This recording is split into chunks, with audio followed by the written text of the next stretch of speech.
कहानी अंधकार के पार। नमस्कार दोस्तों, आप सबका स्वागत है। जब जिंदगी के सारे रास्ते बंद हो जाएं, जब हर ओर केवल निराशा का अंधेरा दिखे, तब क्या किया जाए? क्या सच में कोई रास्ता नहीं बचता, या फिर अंधकार के परे कोई नई रोशनी छिपी होती है? ये कहानी उसी अनदेखे रास्ते की है जो केवल उन लोगों को दिखाई देता है जो हार मानने से इनकार कर देते हैं। यह एक ऐसे व्यक्ति की कहानी है जो अपनी जिंदगी के सबसे कठिन दौर से गुजर रहा था, लेकिन जब हर उम्मीद खत्म हो गई, तब उसे एक ऐसा रहस्यमय रास्ता मिला जिसने उसकी तकदीर ही बदल दी। पर यह रास्ता क्या था? क्या ये वास्तविक था या केवल एक भ्रम? आइए इस रहस्यमय यात्रा पर चलते हैं, जहां अंधकार के पार एक नई दुनिया इंतजार कर रही थी। कहानी अंधकार के पार। रात्रि का तीसरा पहर था। घना अंधकार हर ओर पसरा हुआ था। घने बादलों के कारण चांद और सितारे भी मानो छिप गए थे। शहर के एक कोने में गंगा नदी के किनारे एक टूटी फूटी झोपड़ी में राघव बैठा हुआ था, उदास, निराश और हताश। उसकी आंखों में आंसू थे और हाथ में एक पुरानी चिट्ठी। वो कभी एक सम्मानित व्यापारी था, लेकिन कुछ गलत फैसलों और भाग्य के खेल ने उसे सड़क पर ला दिया था। कर्ज से दबा हुआ, परिवार छूट चुका था, दोस्त दूर हो गए थे और अब उसके पास कुछ भी नहीं बचा था। उसने कई कोशिशें की, पर हर दरवाजा बंद मिलता। वह सोच रहा था कि अब जीवन का कोई अर्थ नहीं बचा। उस रात जब वह आत्मसमर्पण करने ही वाला था, तभी एक अनजान बूढ़ा व्यक्ति उसकी झोपड़ी के बाहर आया। उसकी सफेद दाढ़ी थी, आंखों में एक अद्भुत चमक थी और हाथ में एक लकड़ी की छड़ी। बूढ़े व्यक्ति ने कहा, जब सारे रास्ते बंद हो जाएं, तब नए रास्ते खोजने चाहिए, न कि हार माननी चाहिए। राघव ने कड़वे स्वर में कहा, रास्ते खोजने की भी एक सीमा होती है बाबा। जब हर ओर दीवारें हों, तो रास्ते कहाँ से निकलेंगे? बूढ़ा व्यक्ति मुस्कुराया और एक सिक्का निकालकर राघव की ओर बढ़ा। ये लो, इसे अपने पास रखो। ये सिक्का तुम्हें वहाँ ले जाएगा जहाँ तुम्हारा भाग्य सोया हुआ है। बस कल सूरज उगने से पहले इस सिक्के को गंगा में बहा देना, और जो होगा उसे स्वीकार करना। राघव ने अनमने भाव से सिक्का ले लिया। वो इसे एक और निरर्थक बात समझ रहा था, पर उसके पास खोने को कुछ भी नहीं था। रहस्यमय यात्रा। सुबह होने से पहले राघव ने वो सिक्का गंगा में बहा दिया। जैसे ही सिक्का पानी में गिरा, अचानक पानी में अजीब लहरें उठी और नदी में एक मार्ग खुलता चला गया। यह एक सुनहरी रोशनी से भरी गुफा थी जो सीधी गंगा की गहराइयों में उतर रही थी। राघव ने पहले तो सोचा कि यह एक भ्रम है, पर फिर उसे बूढ़े व्यक्ति की बात याद आई। उसके पास अब कोई और विकल्प नहीं था। उसने साहस जुटाया और गुफा में प्रवेश किया। जैसे जैसे वह अंदर जाता गया, एक अद्भुत दृश्य उसके सामने प्रकट होता गया। यह एक प्राचीन नगर था जो पानी के अंदर छिपा हुआ था। चारों ओर चमकते रत्न, सोने की इमारतें और अजीबोगरीब आकृतियां घूम रही थीं। तभी वहां एक राजा के वस्त्र पहने व्यक्ति प्रकट हुआ। राघव, तुमने अपनी परीक्षा पास कर ली। मैं इस नगर का रक्षक हूँ। यह नगर उन लोगों के लिए है जो जीवन में पूरी तरह हार चुके होते हैं, पर फिर भी हिम्मत दिखाते हैं। तुम अब एक नई यात्रा शुरू कर सकते हो। राघव को पहले विश्वास नहीं हुआ, पर फिर उसे समझ आया कि उसे एक और मौका दिया गया है। इस नगर के लोगों ने उसे ज्ञान, साहस और नए अवसर दिए। कुछ ही महीनों में वह एक नया इंसान बन गया, और जब वह पुनः अपने पुराने नगर लौटा, तो वह न केवल सफल था, बल्कि अपने अनुभवों से दूसरों की मदद करने वाला व्यक्ति भी बन चुका था। राघव अब वही असफल और निराश व्यक्ति नहीं था जो कभी अपनी किस्मत को कोसता था।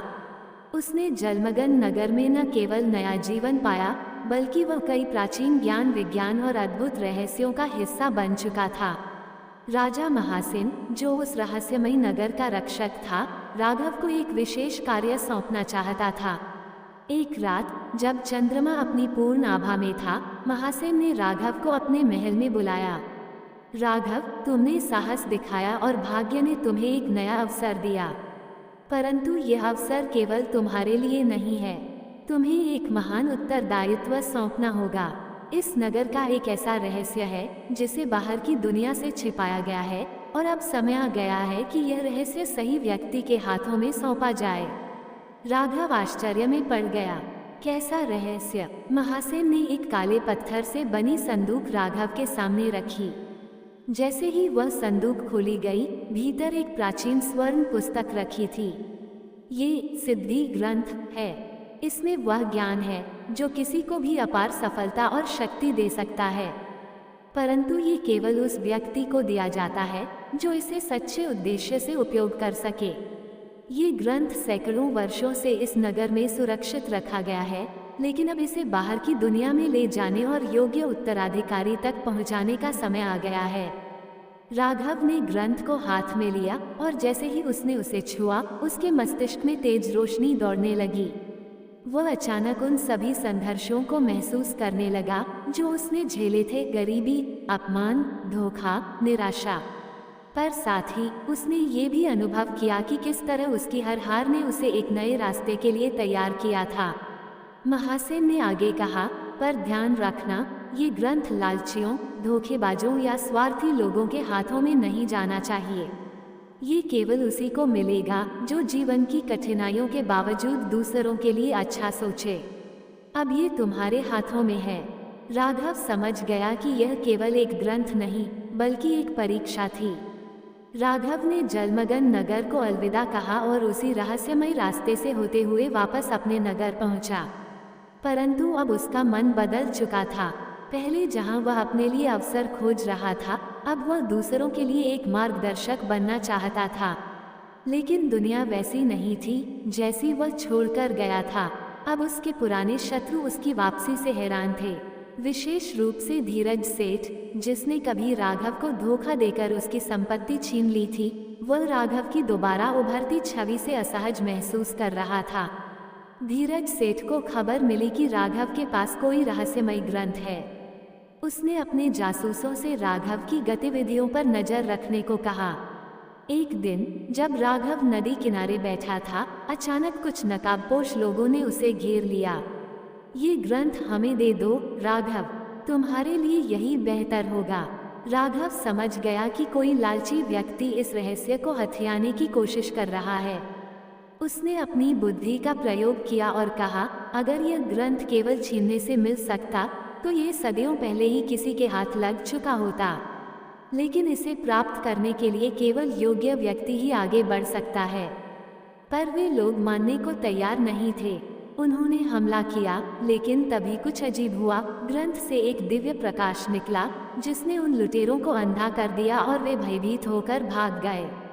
राघव समझ गया कि यह केवल एक किताब नहीं थी, बल्कि एक आत्मा की तरह थी जो अपने रक्षक को पहचानती थी। अब राघव के पास दो विकल्प थे, या तो वह इस ग्रंथ को छिपा दे और इसे हमेशा के लिए दुनिया से दूर रखे, या फिर इसे किसी योग्य व्यक्ति को सौंपे जो इसका सही उपयोग कर सके। राघव ने अपने पुराने नगर के कुछ अच्छे और ईमानदार लोगों को एकत्र किया। उसने अपनी कहानी सुनाई, अपनी यात्रा साझा की और बताया कि वह अकेले इसे संभालने के लिए नहीं था, बल्कि इसे समाज के भले के लिए इस्तेमाल करना चाहता था। धीरे धीरे उसने एक नई शिक्षण संस्था बनाई, जहां न केवल व्यापार और सफलता के गुर सिखाए गए, बल्कि नैतिकता, ईमानदारी और संघर्ष से उबरने के तरीके भी बताए गए। यह विद्यालय जल्दी ही प्रसिद्ध हो गया और वहां से निकले कई लोग जीवन में सफलता की ऊंचाइयों तक पहुंचे। पर एक रहस्य अब भी बना हुआ था। क्या सिद्धि ग्रंथ अब भी राघव के पास था? कोई नहीं जानता। कुछ लोग कहते हैं कि उसने इसे हमेशा के लिए छिपा दिया ताकि कोई गलत हाथों में न चला जाए। कुछ कहते हैं कि यह अब भी उसके वंशजों में सुरक्षित है, जो इसे केवल सच्चे उत्तराधिकारी को देंगे। परंतु एक बात निश्चित थी, राघव की यात्रा ये साबित कर चुकी थी कि जब सारे रास्ते बंद हो जाते हैं, तब सच्चा रास्ता वही खुलता है जहां केवल वही देख सकता है जो कभी हार नहीं मानता। सीख और शिक्षा: जब सारे रास्ते बंद हो जाएं, तब हार मानने के बजाय छिपे हुए रास्तों को खोजने की हिम्मत रखो। कई बार सबसे अंधेरे क्षणों में ही सबसे चमकीला भविष्य छिपा होता है। क्या आप भी कभी ऐसे दौर से गुजरे हैं जब हर रास्ता बंद लगा हो? याद रखिए, शायद अगला मोड़ ही आपकी नई शुरुआत हो।